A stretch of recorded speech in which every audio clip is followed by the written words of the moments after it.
अच्छा, CFAC tetrahedral complex, सबसे पहले हम टेट्राहेड्रल के स्ट्रक्चर को समझते हैं। टेट्राहेड्रल का जो स्ट्रक्चर है, सो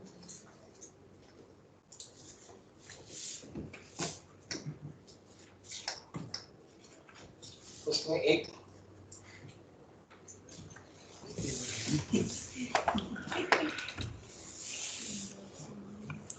लिगेंड यहाँ पे, एक लिगेंड यहाँ पे, यहाँ पे सारे जो एंगल है वो 109 है।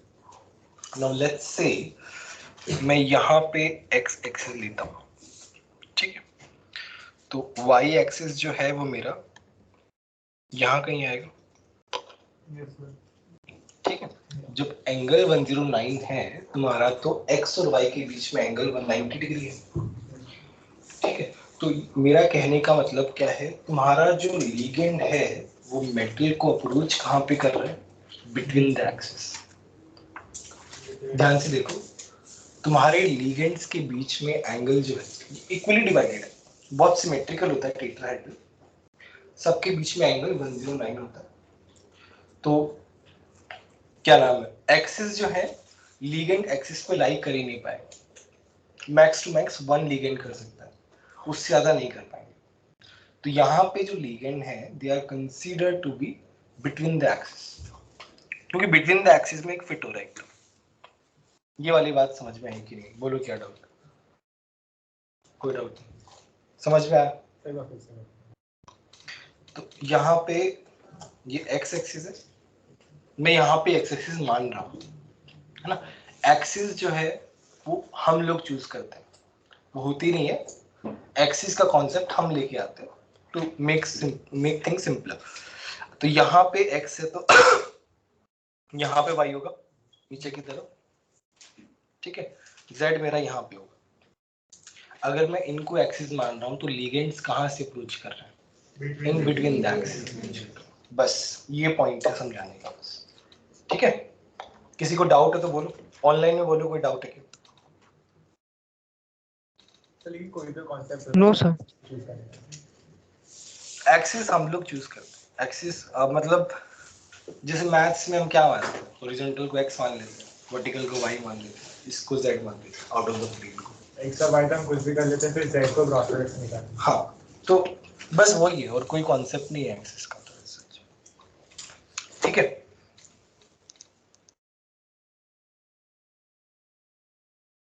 Ligands are approaching between the axis. Ligands whose loops are lying between the axis, they will feel more repulsion compared to ligands whose loops are lying along the axis. अभी क्या हो गया, केस रिवर्स हो गया, जो octahedral में हमने देखा था कॉन्सेप्ट, अभी वो उल्टा हो गया यहाँ पे। तो अभी क्या है, पहले T2G नीचे था और EG ऊपर था। EG वाले क्या होते हैं, अलोंग द एक्सिस होते हैं। तो अभी क्या है, ये अलोंग द एक्सिस आ ही नहीं रहे, लिगेंड्स जो है वो अलोंग द एक्सिस अप्रोच कर ही नहीं रहे हैं। तो जो along the axis D orbitals हैं उनकी एनर्जी क्या होगी, कम होगी, उनमें रिपल्शन क्या होगा, कम होगा अलोंग द एक्सिस वालों का। तो EG नीचे आ जाएगा और T2G क्या हो जाएगा, ऊपर चला जाएगा, रिवर्स हो जाएगा। इसमें बिटवीन द एक्सिस तो ज्यादा रिप्रेजेंट मतलब स्ट्रक्चर भी आता है dxy के स्ट्रक्चर dx को y माइनस क्या पूछ रहे, समझ में नहीं आ रहा। सर इसमें बिटवीन द एक्सिस जो लूप लाइक कर रहे हैं वो उसमें ग्रेटर रिपल्शन क्यों है, क्योंकि लिगेंड्स उधर अप्रोच करें ना, बिटवीन द एक्सिस अप्रोच कर रहे हैं। देखो ना, यही तो हमने, यही हमारा पॉइंट है ना, कि ligands are approaching between the axis, that's why second point आया मेरा, ठीक है। तो T2G है, उसका एनर्जी बढ़ जाएगा, तो T2G ऊपर चला जाएगा, EG नीचे आ जाएगा, इस तरीके से आएगा। देखो इनके बीच में जो क्या होता है, डिस्टोर्शन, जो भी स्प्लिटिंग हो रही है, तो वो स्प्लिटिंग जो है वो डेल्टा T लिखते हैं, T for tetrahedral, T stands for tetrahedral, and delta T जो है वो 4/9 डेल्टा O होता है। तो ऑक्टाहेड्रल में जितनी स्प्लिटिंग होती है उसका 4/9 टाइम्स डेल्टा T होता है। टेट्राहेड्रल में तो 4 ही लिगेंड है, वहां पे कितने, 6 डिफरेंस आ गया ना बेसिकली। तो जो स्प्लिटिंग होगी वो कम होगी ऑब्वियसली, तो वो कितनी होती है 4/9 टाइम्स होती है। इससे क्या रिलेशन 6 और 4? 6 लिगेंड्स हैं, 6 इलेक्ट्रॉन डेंसिटी आ रही है और एक 4 इलेक्ट्रॉन डेंसिटी आ रही है। तो लेकिन डेल्टा नॉट जो है वो तो हम फिलिंग के पहले डिसाइड करते हैं ना कितने एनर्जी में स्प्लिट हो रहा है, कितनी एनर्जी पड़ेगी स्प्लिट करने के लिए। हाँ बट जो मतलब ऐसा बट वो अलग अलग कंपाउंड्स के लिए अलग होता है। डेल्टा ओ जो रहता है वो अलग अलग कंपाउंड्स के लिए अलग अलग होता है ना, किसी का स्प्लिटिंग तो स्टैंड होता है ना, डेल्टा अलग नहीं। CFSE जो है वो कैलकुलेट होता है इलेक्ट्रॉन्स को काउंट करके, एक होता है स्प्लिट। अब मान लो एक स्ट्रॉन्ग फील्ड लिगेंड है, स्प्लिट क्या होगा, ज्यादा होगा। CFSE क्या होगी, ज्यादा होगी। हाँ। और किसी का कम है तो कम होता है, तो डेल्टा उसके अकॉर्डिंग चाहिए। डेल्टा वो किसी कंपाउंड के लिए फिक्स रहता है, वो फिक्स रहता है किसी कंपाउंड के लिए, ठीक है। तो वो डिपेंड करता है SFL और WFL। इधर हमने किस कंपाउंड से कंपेयर किया? ये इन जनरल हमने डेल्टा उससे कंपेयर किया। इन जनरल जो ऑक्टाहेड्रल स्प्लिटिंग रहती है, मतलब एक रेंज से कंपेयर किया। रेंज ज्यादा वेरिएशन नहीं आता, कम वेरिएशन रहता है, तो हमने उस रेंज से कंपेयर किया।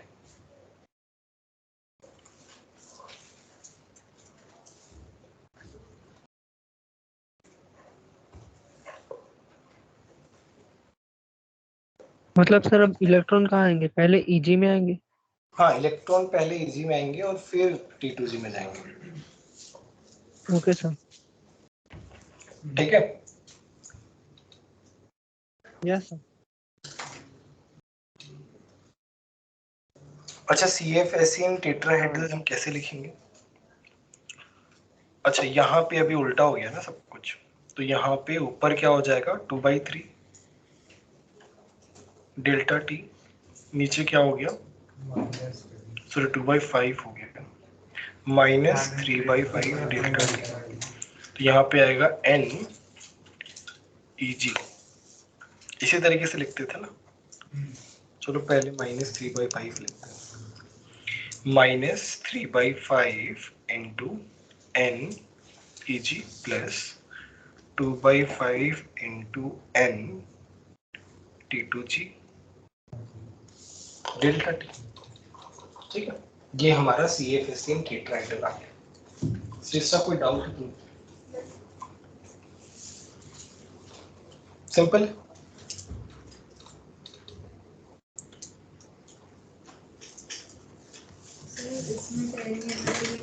आएगी पेयरिंग एनर्जी तो आएगी।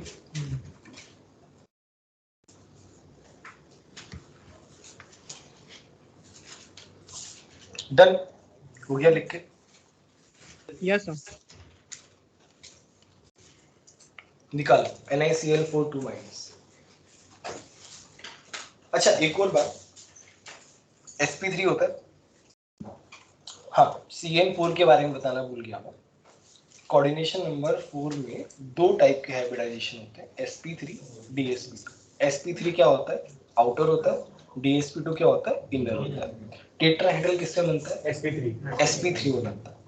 ठीक है, तो अभी हमने केवल sp3 के बारे में पढ़ा, और आउटर कब बनता है, जब WFL आ जाए, है ना, WFL आ जाए तब हम बात करते हैं। DSP2 की अभी हम बात नहीं कर रहे हैं, DSP2 के बारे में आएंगे। तो obviously NiCl4 2- will be sp3। अब इसके बारे में देखो,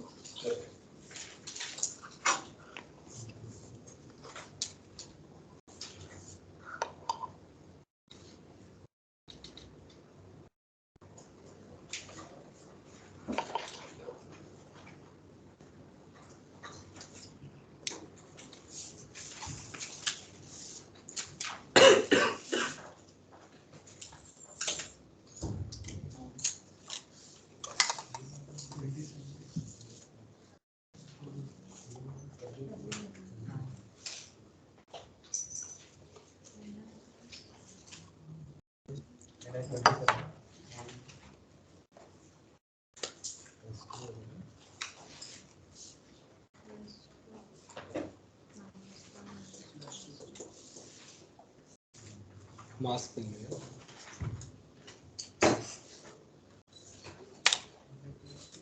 आजकल वायरल फीवर चल रहा है ना, तो हमारे घर में सब लोगों को हो गया बेसिकली। पहले वर्कर्स को हुआ, फिर किसी फ्लैटमेट को हुआ, फिर मेरे को हुआ। तुम लोग बच के रहो।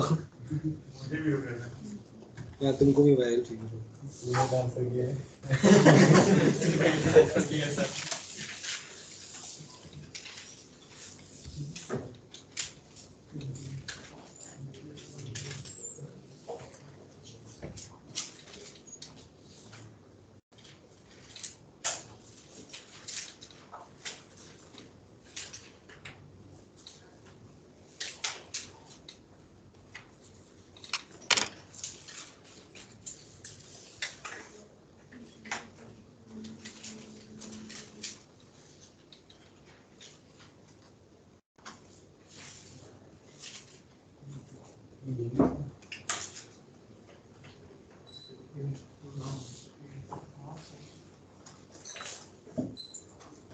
डन।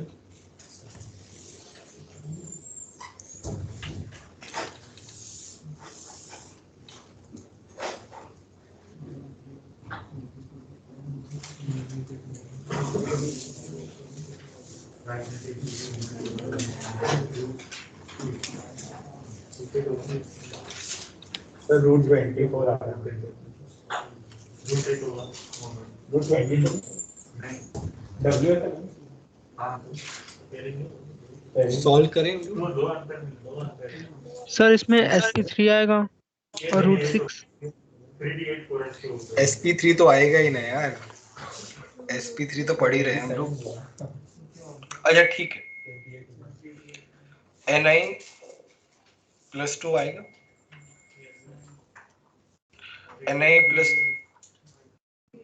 Ni+2 क्या होगा?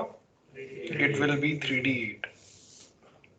ठीक है, और प्लस WFL है, तो मेरे पास ये कैसे भरेगा? EG1 1 पहले ऐसे भरेगा, P2G 1 1 1,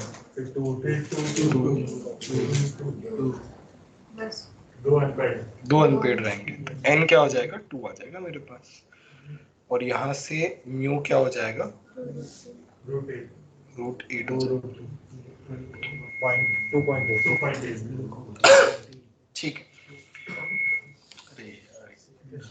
ठीक है। CFSE निकालते हैं। CFSE मेरे पास क्या आएगा? -3/5 इंटू NEG कितना है? 4। 2/5 T2G कितना है? 4 प्लस 3 डेल्टा T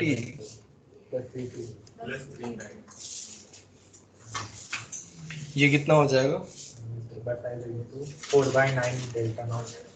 4/9 क्यों होगा?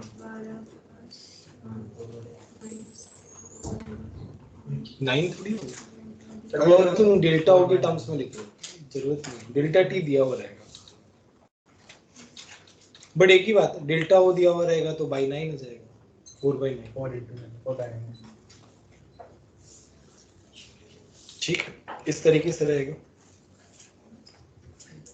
अच्छा एक और बात, कई बार क्या होता है, पेयरिंग एनर्जी को इन्वॉल्व नहीं करते। ठीक है, पेयरिंग एनर्जी को इन्वॉल्व नहीं करते, तो ये भी आंसर हो सकता है अकॉर्डिंग टू द जो भी एग्जामिनर जिस तरीके से पूछना चाह रहा है। अगर वो पेयरिंग एनर्जी को इन्वॉल्व करता है तो ठीक है, नहीं करता है तो भी ठीक है। दोनों ही तरीके से CFSE जो है वो कैलकुलेट की जाए, पेयरिंग एनर्जी को इन्वॉल्व करके भी और पेयरिंग एनर्जी को इन्वॉल्व नहीं करके भी। तो बेसिकली क्या होता है, तुम्हारा एक नेट जो CFSE है वो पेयरिंग एनर्जी को इन्वॉल्व करके आना चाहिए, क्योंकि वो एक ही सिस्टम की एनर्जी है। बट काफ़ी सारी जगह पे उसको इन्वॉल्व नहीं भी किया जाता, जैसे JEE मेन वगैरह है ना, वहाँ पे हो सकता है इन्वॉल्व नहीं भी करें, है ना। तो ये पहले से थोड़ा सा माइंडसेट रखना, और हो सकता है कर भी दे, दोनों ही बात है। ठीक है। अच्छा, स्क्वायर पिनर कॉम्प्लेक्स के बारे में देखते हैं। पहले तो मैं एक सिंपल मेथड बताता हूँ और फिर एक कॉम्प्लेक्स तरीका तो कुछ नहीं, कॉम्प्लेक्स कॉन्सेप्ट है। कॉम्प्लेक्स तो क्या ही है, थोड़ा सा कॉम्प्लेक्स है। तो यहाँ पे ऊपर क्या है, WFL हो तो क्या हो जाएगा, जनरली sp3 हो जाएगा। स्क्वायर प्लेनर कॉम्प्लेक्सेस किस में आ जाएगा, DsP2। हमें क्या चाहिए, एक इनर का चाहिए, है ना। तो जनरली ये SFL के केसेस में होता है, ठीक है, जनरली SFL वाले केसेस में होता है। अभी क्या है, DsP2 कैसा होता है,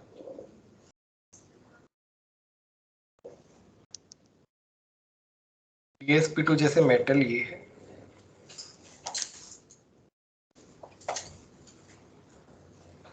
इस तरीके से रहता है, सारे के सारे 90 डिग्री पे, है ना। ये एंगल बड़े ही ज्यादा दिख रहा हो, बट सारे एंगल क्या है, 90 डिग्री पे। मैं इसको x मानूं तो ये क्या हो गया, y हो गया। तो इसका क्या मतलब है, along the axis कर रहे हैं। नाउ along the axis तो कर ही रहे हैं, बट कौन से एक्सिस पे कर रहे हैं, x y। अब ऑल्दो ऐसा कुछ फिक्स नहीं है, ये फिक्स हम कर रहे हैं, है ना। तो x y पे कर रहे हैं, तो सबसे ज्यादा रिपल्शन किस ऑर्बिटल का हो, तुम बताओ Shreshth. There are 5d orbitals, I am saying कि किस ऑर्बिटल, किस मेटल के d ऑर्बिटल को सबसे ज्यादा रिपल्शन फील होगा। सोच के बोलो, ऐसे हवा में मत बोलो। तुम बोलो Harsh, dx square y square, dx square y square ही तो है। Yes sir. x और y के लॉन्ग ये सबसे ज्यादा रिपल्शन उसी की है। After that dxy, yes because dxy although lobes along the axis नहीं होंगे, वो between the axis होंगे, but the plane will be same, it's in xy plane, है ना। तो दूसरे नंबर पे आएगा xy, तीसरे नंबर पे कौन आएगा, dz स्क्वायर y, these वो and रिंग के अंदर है, xy प्लेन में रिंग है, इसलिए मैं फिर से बोल रहा हूँ, फिर से मैं रिपीट कर रहा हूँ। अच्छा मैं बीच बीच में भूल जाता हूँ, ऑनलाइन वाले, ऑनलाइन वाले समझ में तो आ रहा है तुम लोगों को। तो लास्ट वाला एक बार रिपीट करिए ना। हाँ पूरा रिपीट कर रहा हूँ।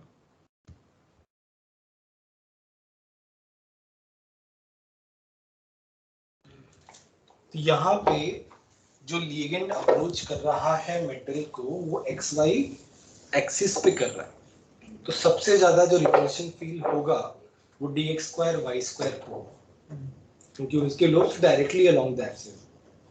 सेकंड नंबर पे आएगा dxy, क्योंकि प्लेन मेरा सेम, तो रिपल्शन तो होगा ही। थर्ड नंबर पे कौन आएगा, dz स्क्वायर, क्योंकि dz स्क्वायर जो है उसका जो रिंग होता है जहां पे इलेक्ट्रॉन मूव करते हैं वो xy प्लेन में होता है, ठीक है। बाकी जो दोनों बचे हैं dxz dyz, both are of same category, है ना। तो वो सबसे कम एनर्जी वाले हैं, सबसे कम रिपल्शन उनको लगेगा। तो यहाँ पे स्प्लिटिंग देख रहे हो कितनी ज्यादा बढ़ गई है ना। इसके बारे में हम डिटेल में नहीं जाएंगे, है ना। इसके लिए बस इतना ही जानने की जरूरत है जितना मैंने बताया है, और वो भी एडवांस के लिए ही इम्पोर्टेंट है, मेंस के लिए तो वो भी जो ये पढ़ा रहा हूँ ना वो ओनली फॉर एडवांस है।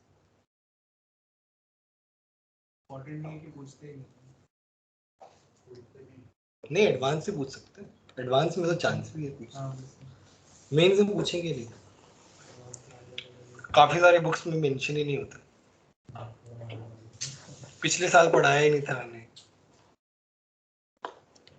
ये, बस वो जो ये 2-3 बच्चे हैं उनको ही बताया था अलग से। यहाँ पे ठीक है,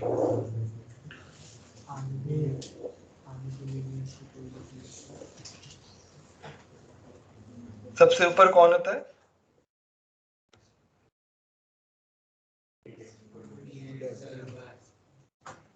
फिर कौन होता है, ये these are dxy dxz device है। dyz लिख लो।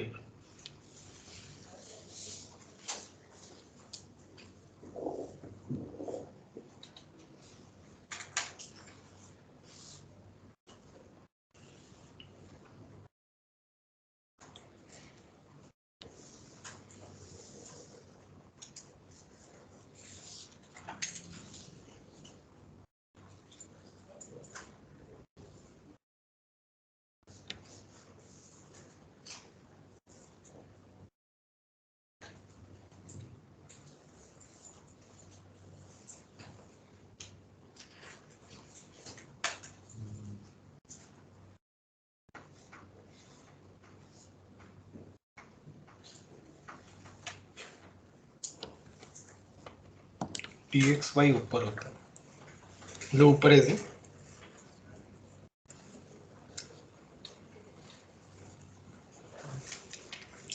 मतलब ये जो लाइन है। हाँ बोलो। सर वो जो डीजेड का जो रिंग बनेगा उसके रेडियस पर डिपेंड नहीं करेगा कि कितना रिपल्शन होगा। उसकी रेडियस वैसे कहीं मेंशन नहीं है उसके बारे में। नहीं क्योंकि वो जो नहीं समझ गया मैं तुम्हारी बात, और उसको उतना ध्यान नहीं देते, कहीं पे उतना मेंशन ही नहीं है उसके बारे में, तो इग्नोर करते हैं उसको।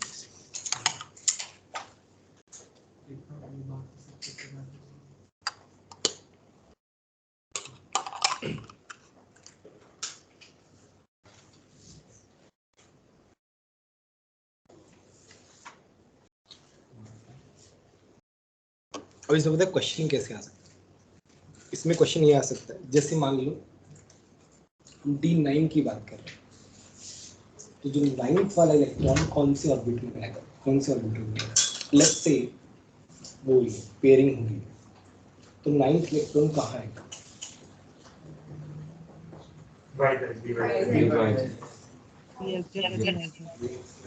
Square minus Y square. अरे यार नीचे तो ऊपर से dx स्क्वायर वाई स्क्वायर, इस तरीके का क्वेश्चन ना, वो तभी आएगा जब ये पता होगा। इस तरीके का क्वेश्चन आ सकता है, तो उसके लिए मैंने लिखवाया।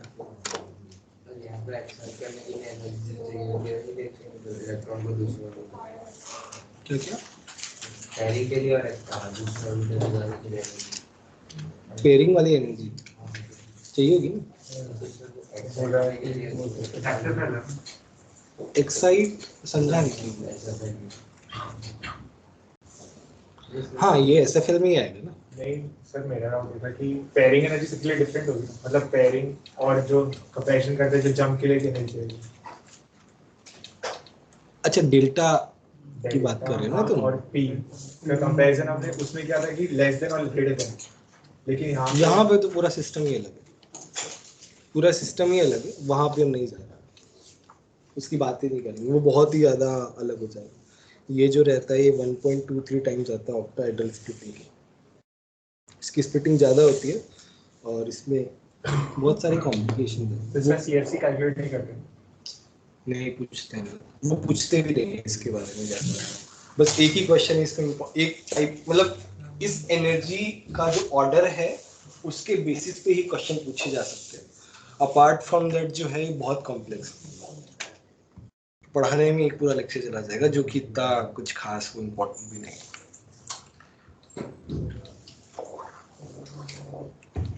ठीक है, अच्छा इसके मैं एग्जांपल्स करा देता हूँ। अच्छा वो हमने वो नहीं किए ना D1 D2 D3 वाली चीजें, ठीक है एक छोटा सा एग्जांपल कर लेते हैं पहले। NiCN4 2-, इसके बारे में इंफॉर्मेशन सारी की सारी जो भी हम यूजुअली निकालते हैं।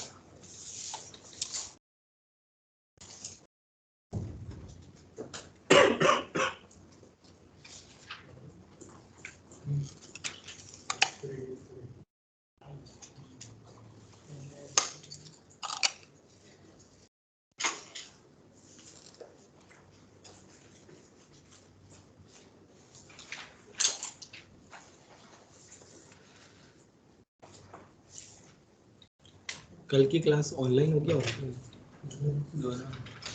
कुछ बोला है क्या? नहीं बोला। क्यों कल किसे? कल तुम्हारे क्लासेस है ना? जनरली सैटरडे को नहीं होती है ना। उस sense में। संडे को 15 अगस्त। अच्छा एक बात बताओ, कोई पेपर आ रहा है क्या आपने? नेक्स्ट यूटी यूटी नहीं, कुछ और term test AIT nearby कोई? यूटी की अपन टेंशन नहीं लेते। यूटी में कुछ यही आ रहा है ना सर कॉलेज?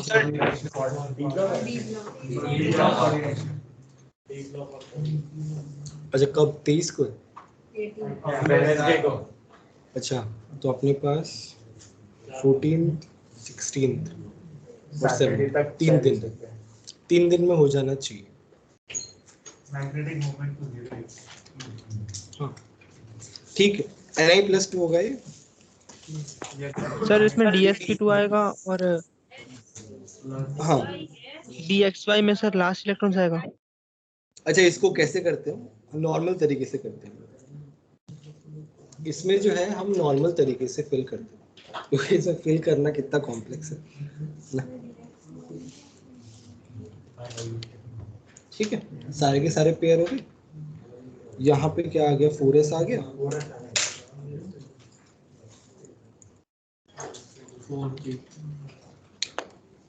तो यहाँ पे 4p आ गया बेसिकली। तो DsP2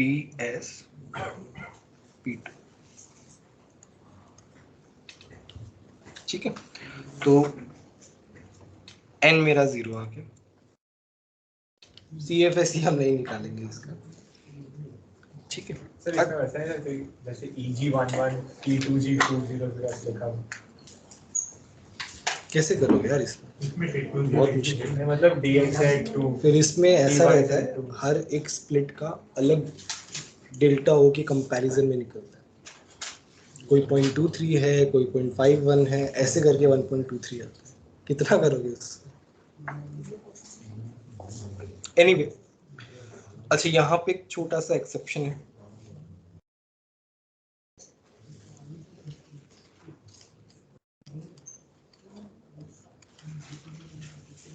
अच्छा डी ऑक्टाहेड्रल में D7 प्लस SFL क्या था बताओ? मैट्रिक D7 प्लस SFL क्या था? ऑक्टाहेड्रल पेयरिंग तो होगी, SFL आ गया। हाइब्रिडाइजेशन क्या आंसर है?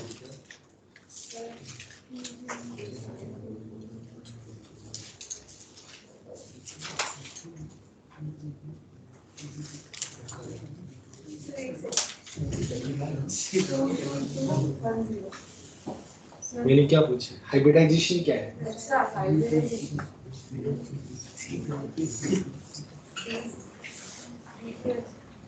बट एक इलेक्ट्रॉन तो है ना उसमें, दो तो खाली नहीं है।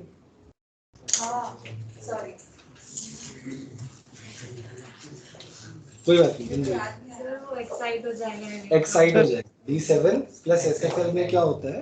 लास्ट इलेक्ट्रॉन एक्साइट हो जाता है किसमें? 2D में। अभी मैं सिमिलर केस यहाँ पे लिख रहा हूँ। 9th electron here will be excited।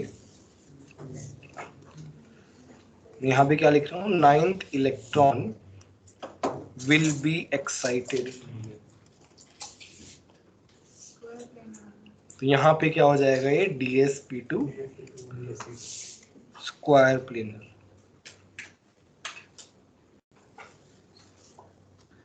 मैं यहाँ पे देखो 4 स्टार लिख रहा हूँ, बहुत ही ज्यादा इंपॉर्टेंट। D7 वाला इतना इंपॉर्टेंट मतलब ठीक है, बट ये वाला जो है बहुत ज्यादा इंपॉर्टेंट है, D9 प्लस SFL, क्योंकि इसमें एक ही कंपाउंड आता है और वो कंपाउंड ही पूछते रहते हैं बार बार। कौन सा कंपाउंड?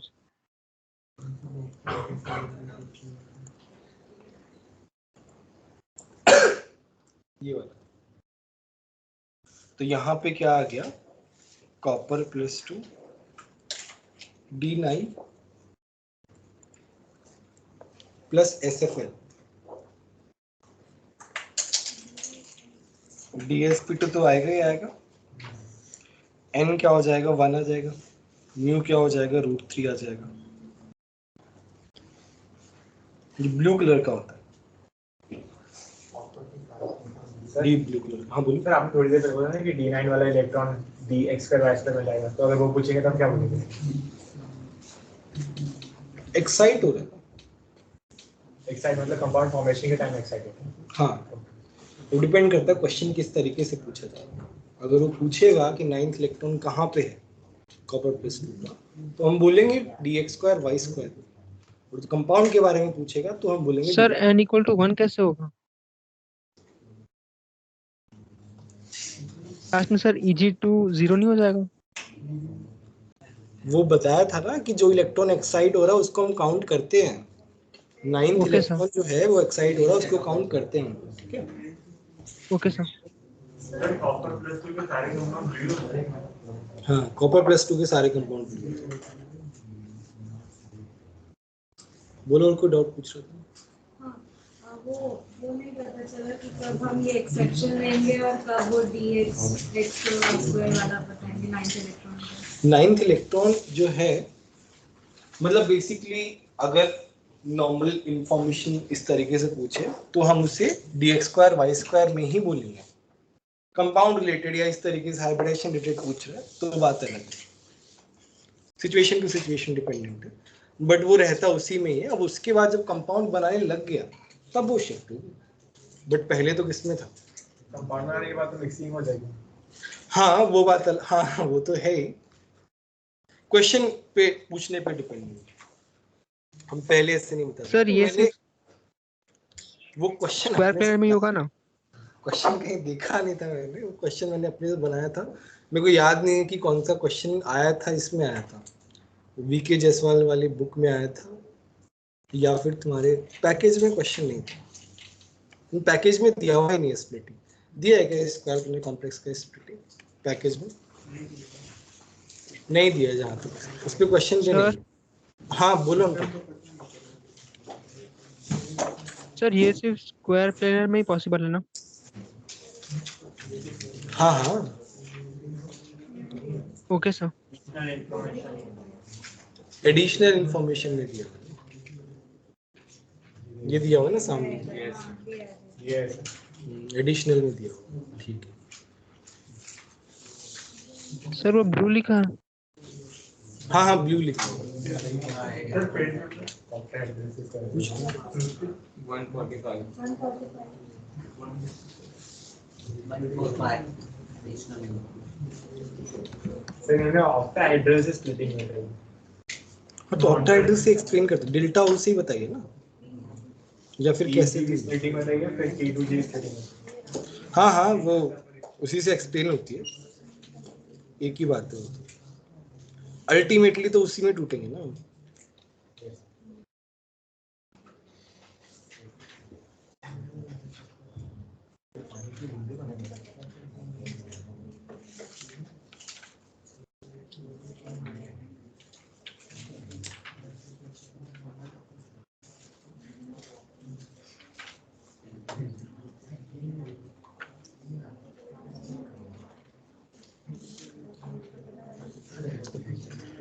ठीक, अच्छा अभी एक तो ये एक्सेप्शन हो गया, दूसरा ये हम कोऑर्डिनेशन नंबर 4 ही कर रहे हैं।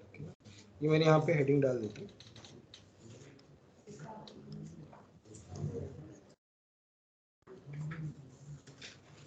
अच्छा इसमें एक्सेप्शन एक तो ये हो गया, दूसरा एक्सेप्शन है इसमें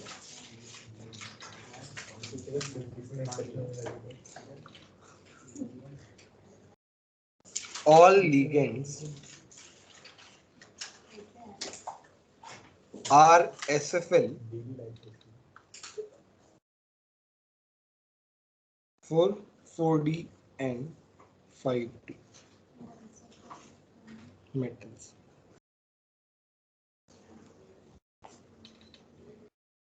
अच्छा अभी हमने लास्ट क्लास में फैक्टर्स अफेक्टिंग CFSE लिखा था, उसमें क्या लिखा था? जितना मेटल का ऑर्बिटल बड़ा होता जाएगा उतना ही CFSE बढ़ता जाएगा, ठीक है।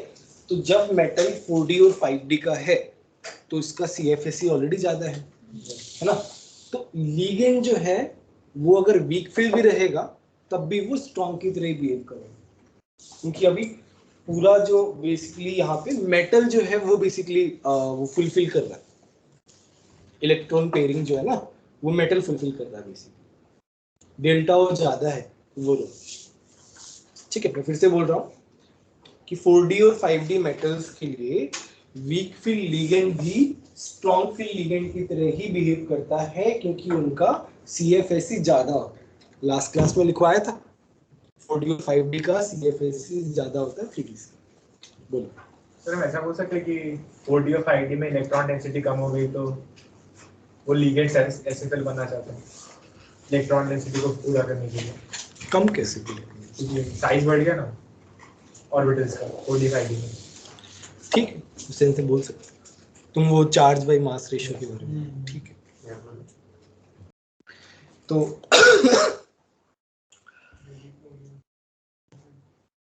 Platinum +2, palladium +2, coordination number 4, D8 configuration है। पैलेडियम 4D8 है, प्लैटिनम 5D8 है। ये क्या होंगे? Always square pair,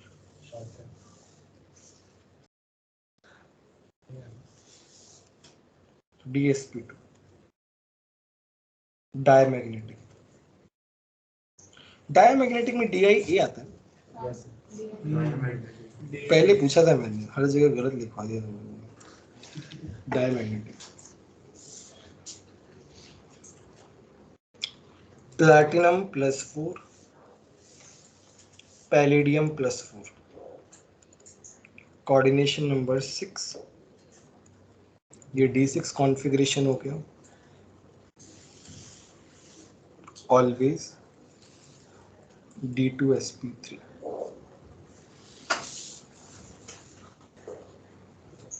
diamagnetic.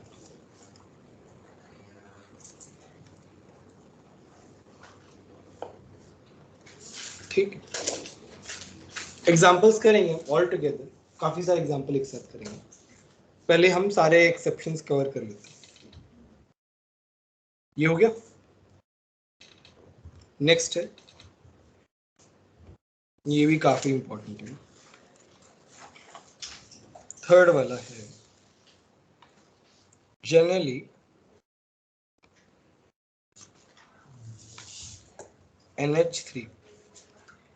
NH3 SFL है WFL?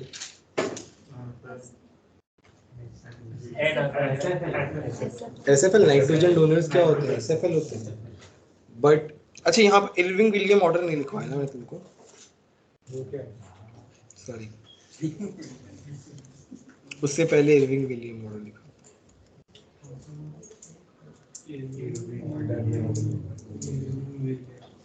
कुछ ऐसा खास नहीं है, बस नाम दे दिया अलग से, कॉन्सेप्ट जो है वो पुराना ही है। अच्छा, when we go across the periodic table में Z इफेक्टिव क्या होता है? बढ़ जाता है।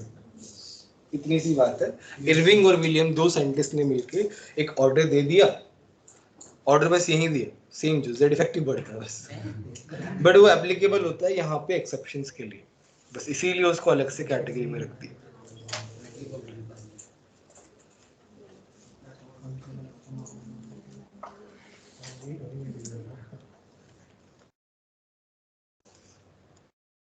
ये है Z इफेक्टिव ऑर्डर।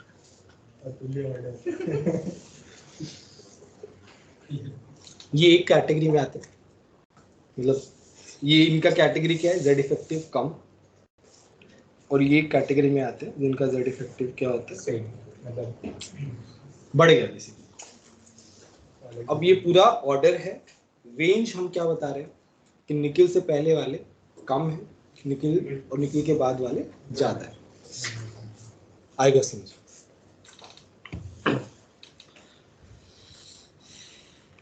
अगर Z इफेक्टिव ज्यादा होगा, लेट्स से हम बोल रहे हैं किसी मेटल का Z इफेक्टिव ज्यादा है, तो लीगेंड को क्या करेगा? वो खींचेगा अपनी तरफ। यहाँ पे वही लिखा है, if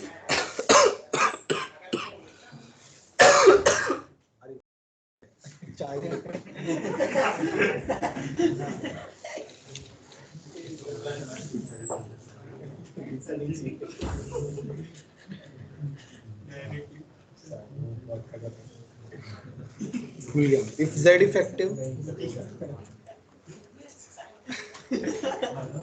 ज्यादा है तो मेटल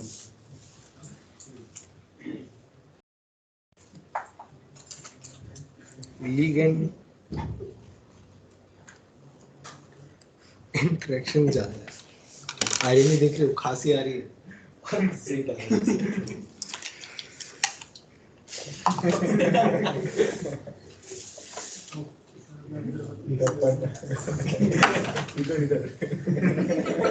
मुझे लगा चाय है, चाय की जरूरत थी।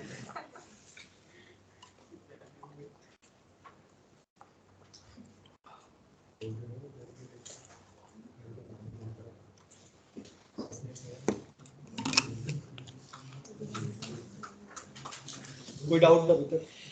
सर वो जो आपने बोला था ना कि डिजाइन इफेक्टिव अच्छा आंसर बढ़ गया। हाँ हाँ, एग्जाम्पल से समझ में आया। ये तो ऑर्डर है, ऑर्डर का एज सच कोई बहुत ज्यादा यूज नहीं है। बेसिकली यूज आएगा बाद में, आएगा चलो नेक्स्ट एक टॉपिक आएगा उसमें यूज आएगा। बट ये बताने के लिए कि निकल और कॉपर का हम ज्यादा जेड इफेक्टिव मानते हैं और उससे पहले हम कम मानते हैं, उसका रीजन एक्सप्लेन कर, उसका मतलब क्या यूज है ये बता। ठीक है, ये कोई एक्सेप्शन नहीं है, ये कॉन्सेप्ट है। इस कॉन्सेप्ट को यूज करके एक्सेप्शन आता है। जनरली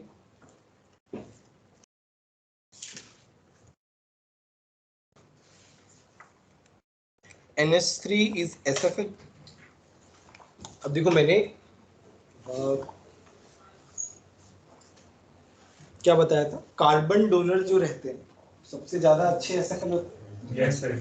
उसके बाद नाइट्रोजन, उसके बाद ऑक्सीजन आती है, उसके बाद हाइड्रोजन। तो बेसिकली इंटरमीडिएट में कौन कौन? नाइट्रोजन। नाइट्रोजन जो है वो बेसिकली SFL में नीचे आता है, ठीक है। एक्सेप्शन जो होंगे वो उसके बेसिस पे, क्योंकि वो स्ट्रॉन्ग वाला पार्ट नहीं है, जो इंटरमीडिएट वाला पार्ट है ना, वहां पे एक्सेप्शन बनते हैं। तो यहाँ पे ना NH3 जो है वो SFL की तरह बिहेव करता है जनरली। बट अभी मैंने क्या बोला, क्रोमियम, मैंगनीज, आयरन, कोबाल्ट, इनका जेड इफेक्टिव मैंने क्या बोला, कम है। तो इनका जेड इफेक्टिव कम है और NH3 क्या है, नाइट्रोजन डोनर है, उतना अच्छा डोनर नहीं है, उनका जेड इफेक्टिव कम है। तो NH3 स्ट्रॉन्ग फ्री लिगेंड होते हुए भी इनकी, जिनका जेड इफेक्टिव कम है, उनकी प्रेजेंस में WFL की तरह बिहेव करेगी। ये बात समझ में? मैं फिर से एक्सप्लेन करूंगा, एक बार मैं लिख लेता हूं।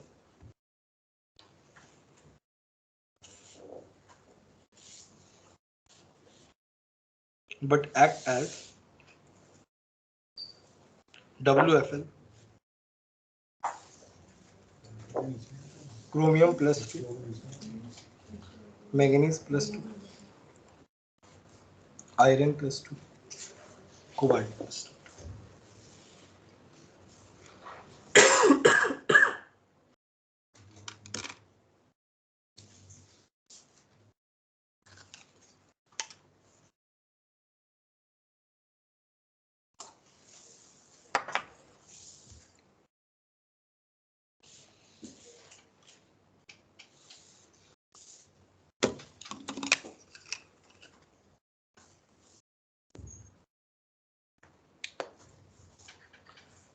ठीक है, अच्छा अभी चलो इसका मैं एक अलग से मैं फिर से बता रहा हूँ। NH3 SFL की तरह बिहेव होता है, बट इन मेटल्स, ये जो मेटल्स लिखे हुए क्रोमियम से लेकर कोबाल्ट तक, इनका जेड इफेक्टिव कम होता है कंपैरेटिवली। तो इनका जेड इफेक्टिव कम होने की वजह से NH3 जो है वो WFL की तरह बिहेव करता है, ठीक है। अच्छा नेक्स्ट है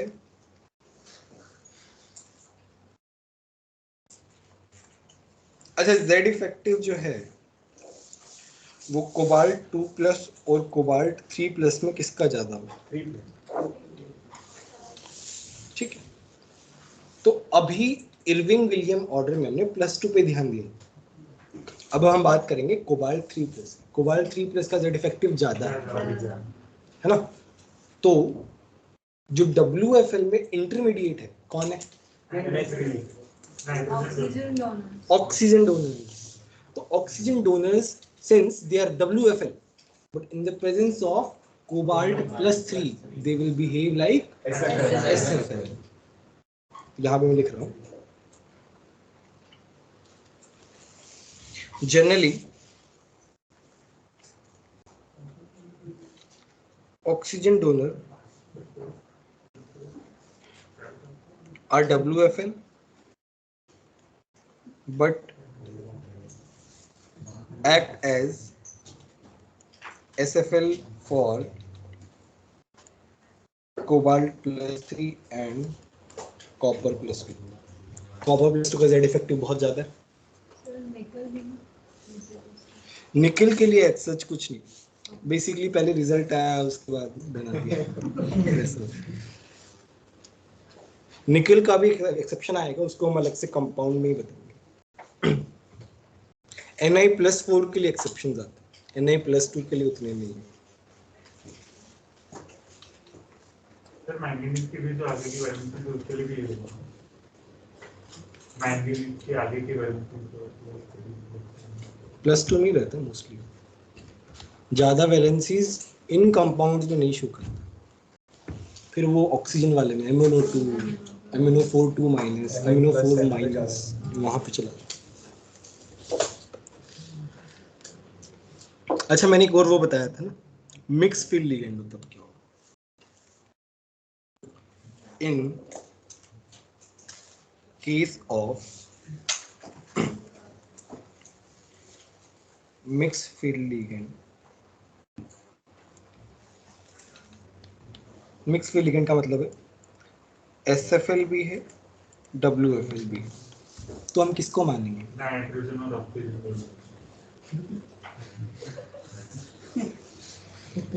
रुक जाओ, साथ साथ में लिखा कर उससे याद रहती है चीज। सच बताओ, कंसंट्रेशन पुअर रहता है अगर तुम ओनली, हाँ जैसे तो ऑनलाइन में तो अलग बात है, भी ऑफलाइन में आ रहे हो तो you should write parallel. SFL देखो, SFL ज्यादा है, नंबर ऑफ SFL ऑलरेडी यहाँ पे मेंशन नहीं कर रहा हूँ। SFL ज्यादा है या इक्वल है, नंबर ऑफ SFL ज्यादा या इक्वल है WFL से, तो हम क्या मानेंगे? SFL। वाइस वर्सा तो WFL। ठीक है, जैसे हमने कौन सा क्वेश्चन किया था? H2O 1 था और बाकी 5 है ना? तो ये Fe+1 था यहाँ पे, ये +2 था, तो यहाँ पे क्या है? एक मिनट, WFL कितने हैं? 5 है, SFL क्या है? 1 है, तो हम इसको ओवरऑल क्या मान लेंगे? बोलो। सर इसमें ये नहीं समझ आ रहा कि NO न्यूट्रल क्यों नहीं है? आपने उसमें बताया था ना कि वो उसकी वजह से ना MOT का कॉन्सेप्ट लेके आया था। MOT का कॉन्सेप्ट लिखता है, एंटी बॉन्डिंग वगैरह, उस पर तो ध्यान मत दो। अच्छा यहाँ पे इसमें भी एक एक्सेप्शन आता है, ऑल्दो वो एक्सेप्शन एडवांस के लिए ही है, मेंस वगैरह में नहीं पूछा जाएगा।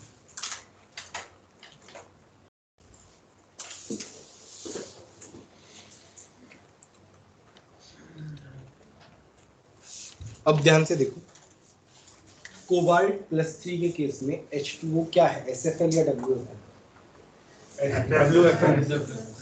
नहीं कोबाल्ट प्लस कोबाल्ट तो ये SFL है, ये मेरा WFL है। सिंस SFL और WFL बराबर लेना चाहिए है ना, आइडियली क्या होना चाहिए, बट नहीं, WFL होता है यहाँ, एक्सेप्शन है ना वही तो, रीजन होगा ना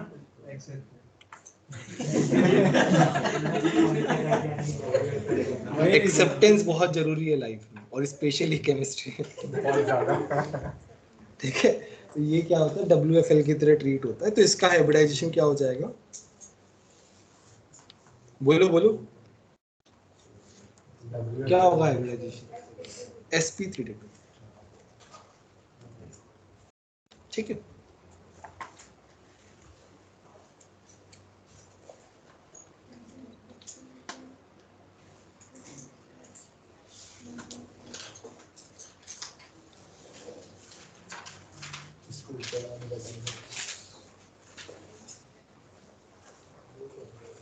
चलो अब कुछ प्रॉब्लम्स, कुछ क्वेश्चंस करते हैं, बोलो डाउट बोलो। H2 का एक्सेप्शन ही पता होगा और दूसरे तो सही हो जाएगा। तो बेसिकली कॉन्सेप्ट तुम बोलते ना, कॉन्सेप्ट वही है कि H2O जो है WFL होता है, बट CO प्लस केस में क्या होता है, SFL हो गया, बट जब वो WFL के साथ मिक्स होता है इक्वल नंबर में, तब वो फिर WFL बन जाता है। मेरा बनाया हुआ ही है, कुछ नहीं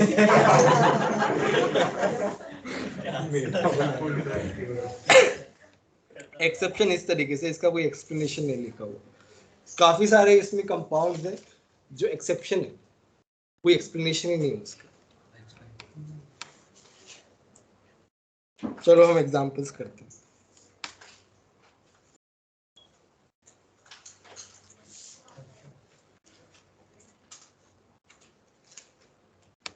सारी चीजें लिखनी है जो जो हम यूजुअली देखते हैं। कॉपर वाला एग्जांपल हो गया है, NaCl4 हो गया है,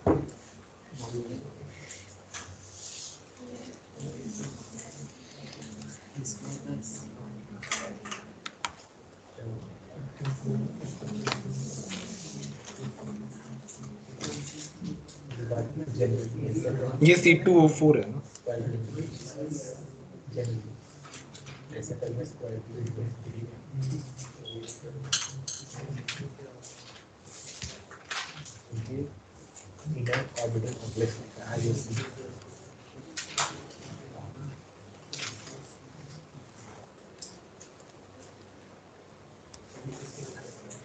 चलो ये 3 करो पहले।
इसको कंबाइन कर देते हैं।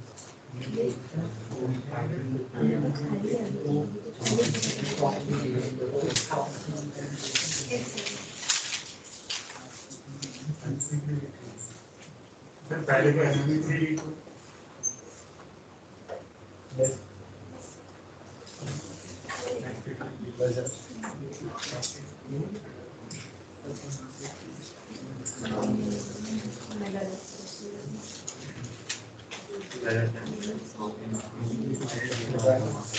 प्लस का always dynamically baseless species.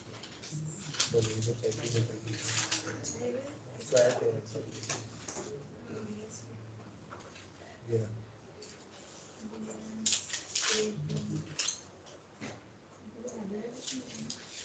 Square theorem.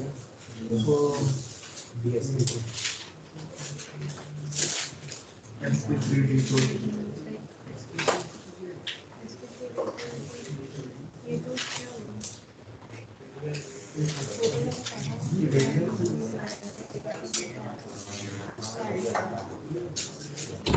Diagram of the parallel series is electron.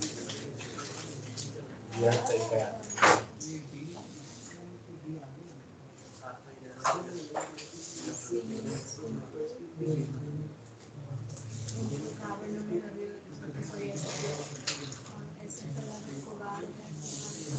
Plus 3 है. तो ऐसे तो नहीं होगा.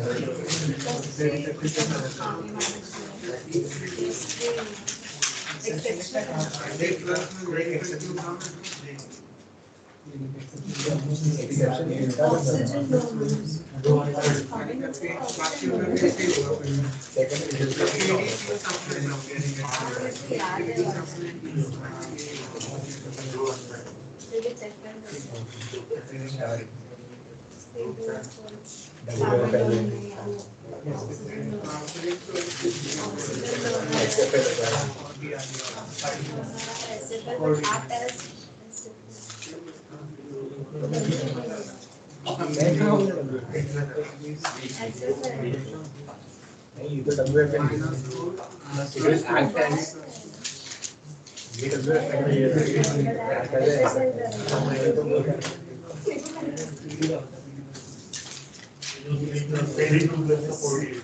CO या CO3 और 3D CO3 plus का 3D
और टाइम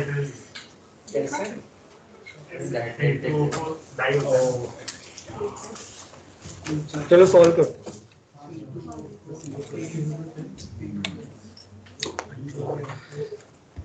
तो पहला वाला जो है WFL होगा.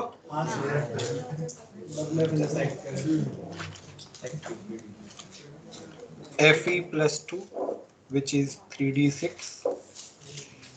तो हो जाएगा T2G Eg n equal to 4. Obviously it will be sp3d2. n equal to 4 मतलब म्यू कितना हो गया 24 का पैरा. यहाँ पे क्या आ गया पैलेडियम प्लस 2. पैलेडियम प्लस 2 के साथ हमेशा क्या होता है DSP2. ये क्या हो गया 4d8 हो गया. 4d8 हो गया. n क्या हो गया 0 हो गया. सब SFL हो जाते हैं डायमैग्नेटिक रहता है.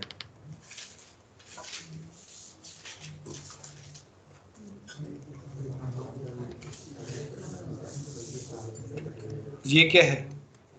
ऑक्सीजन डोनर है। ये क्या है? +3। C2O4 क्या होता है? -2 होता है। C2O4 याद है कि नहीं याद?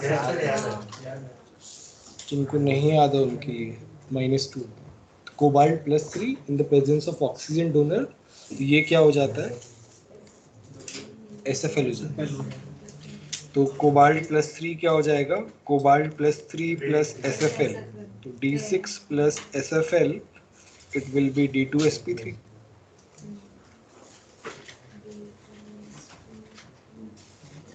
तनिष्क तुम बताओ, यहाँ पे तो 3 ही मेरे पास लिगेंड है, तो मैंने कोऑर्डिनेशन नंबर 6 के हिसाब से क्यों लिया?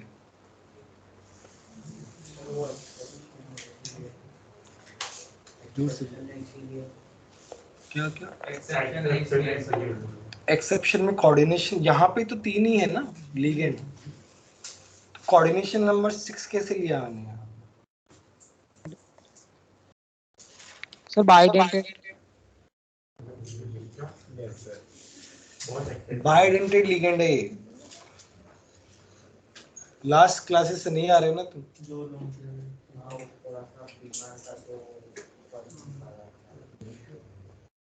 पढ़ना है ना अच्छे से, बहुत इंपॉर्टेंट चैप्टर है।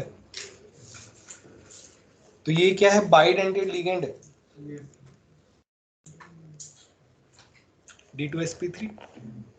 बस हो गया ना, इसमें कुछ है भी नहीं। n = 0। ये एम्स में आया हुआ क्वेश्चन है। Ni+4 + F-, यहाँ पे ये SFL की तरह ट्रीट होता है।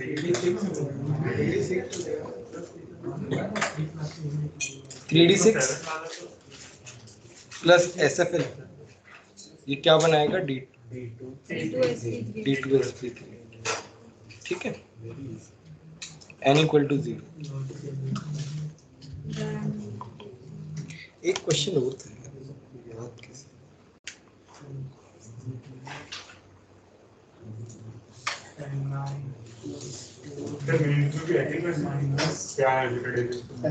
क्या क्या नीट मेन सिंपल कर लोगे सर, कुछ खास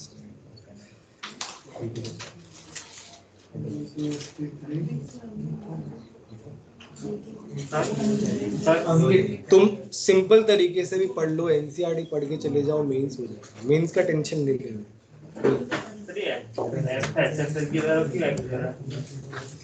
एक्सेप्शन Ni+4 है, इसका मतलब लॉजिकल एक्सप्लेनेशन ये है कि Ni+4 है, उसका Z इफेक्टिव बहुत बढ़ गया। Ni+2 ऑलरेडी उसका Z इफेक्टिव ज्यादा है, तो +4 का तो बहुत ही ज्यादा होगा। इस वजह से वो सारे वीक फील्ड लिगेंड्स को भी, जब F को ही कर रहा है जो कि ऑलरेडी बहुत ज्यादा इलेक्ट्रोनेगेटिव है, तो फिर सबको ही कर देगा।